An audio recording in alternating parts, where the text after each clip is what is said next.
વિશ્વ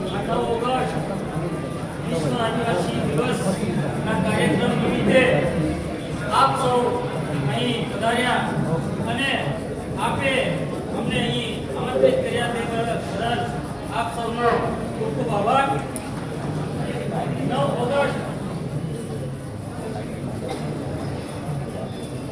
આપણે આ કાર્યક્રમ કરી રહ્યા છીએ, પરંતુ ખરેખર આદિવાસી સમાજ કે કોઈ પણ સમાજ હોય એ પોતે ગૌરવ ક્યારે અનુભવે કે જ્યારે તે પોતાનો ઇતિહાસ જાણતો હોય, પોતાના સમાજનો ઇતિહાસ જાણતો હોય, કે પોતાના ધર્મ, પોતાની સંસ્કૃતિ કે પોતાનો ક્રાંતિકારી ઇતિહાસ જાણતો હોય, ત્યારે તે અન્ય સમાજની હરોળમાં પોતાને ગૌરવભેર, સન્માનભેર પોતાના સમાજને અન્ય સમાજની હરોળમાં ગણી શકે.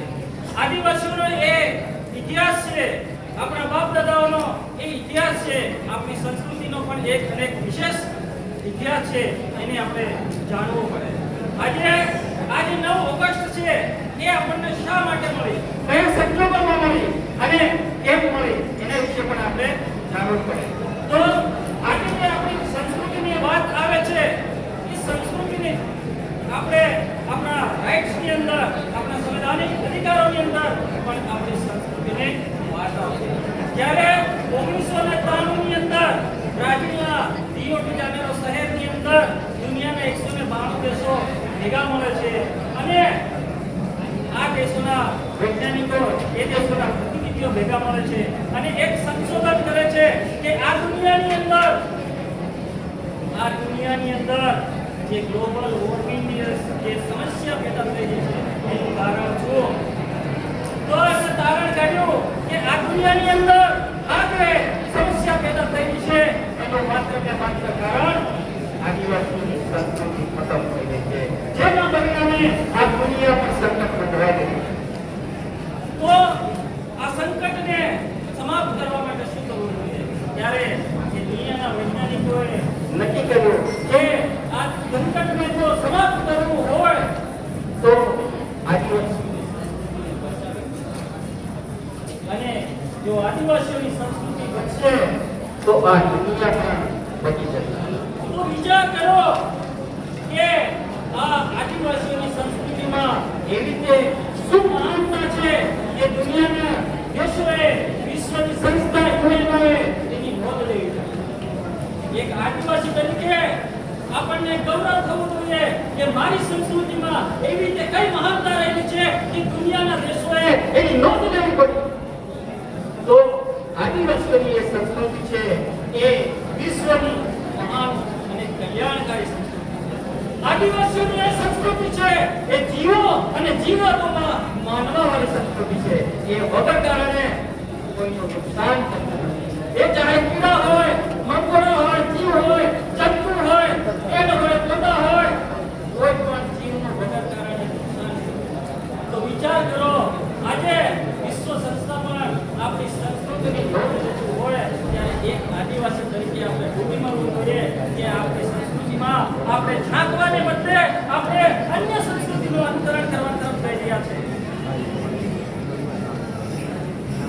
આજે આપણે એમ કહીએ કે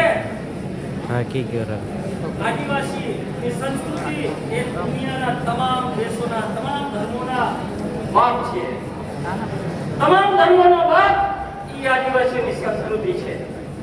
કેમ? કારણ કે દાદાએ જેમ પહેલા વાત કરી કે આદિવાસી એ પ્રકૃતિ સાથે તાલમેલ સાધીને જીવતી એ સંસ્કૃતિ આદિવાસીની સંસ્કૃતિ છે. આ પ્રકૃતિ સાથે તાલમેલ સાધીને, એની સાથે અનુકૂલન સાધીને પ્રકૃતિની અંદર જેમ પરિવર્તન આવે છે તેમ આદિવાસીના જીવનની અંદર પણ પરિવર્તન આવે છે. જ્યારે જ્યારે પ્રકૃતિની અંદર પરિવર્તનો આવતા થાય છે તેમ આદિવાસીના જીવનમાં પણ પરિવર્તન આવે છે. જેમ પૃથ્વી પર ઘણી ગરમી પડતી હોય, ઘણી ઠંડી પડતી હોય, એમ આદિવાસીઓના જીવનની અંદર આદિવાસીઓના વતન વ્યવહારની અંદર પણ પરિવર્તનો આવતા હોય. ચાહે ઠંડી હોય, ચાહે ગરમી હોય, જેમ પ્રકૃતિમાં પરિવર્તન આવતા હોય એમ આદિવાસીઓની જીવનશૈલીમાં પણ પરિવર્તન આવતા હોય છે. એટલે આદિવાસી એ પહાડો હોય, નદીઓ હોય, સરોવરો હોય,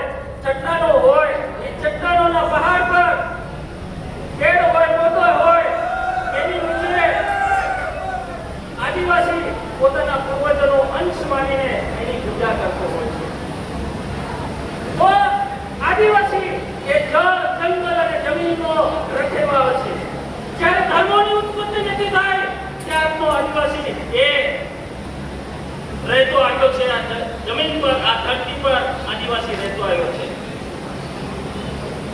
વિશ્વ સંસ્થા યુનોએ 2007 ની અંદર એક કરાર કર્યો, ILO 169 અને ILO 107. આ બે યુનોનો જે સંવિધાન છે, આ સંવિધાનના બે આર્ટિકલ છે, એને સમજવાની જરૂર છે.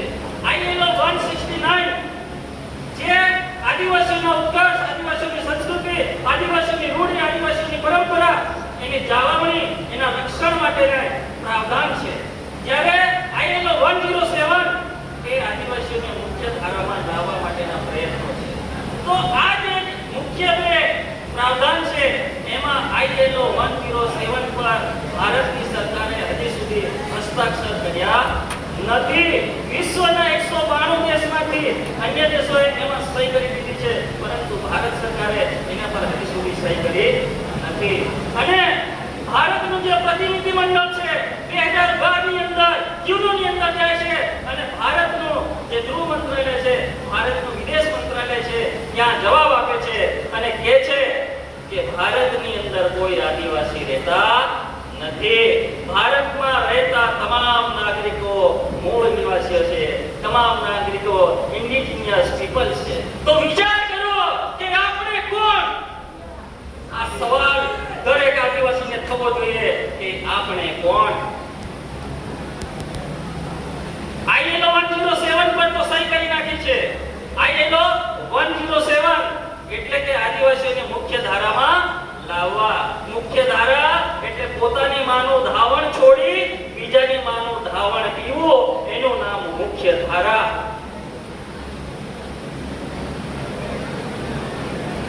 તો વખતો વખત સુપ્રીમ કોર્ટ પણ એમ કહે છે કે ભારતની અંદર વસતા 8% આદિવાસીઓ આ દેશના માલિક છે, બાકીના 92% બહારથી આવેલા આક્રમણકારીઓના સંતાનો છે. આ જજમેન્ટ 5 જાન્યુઆરી 2011 એના જજ છે જસ્ટિસ માર્કંડેય કાચુ અને જ્ઞાનસુધા મિશ્રાની બેંચ દ્વારા ચુકાદો આપવામાં આવે છે.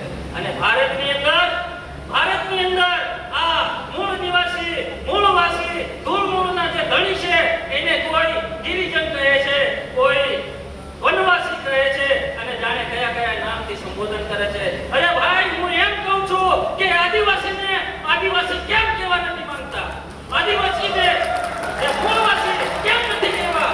શા માટે વનવાસી, ગિરિજન જેવા શબ્દોથી તમે નવાજો છો?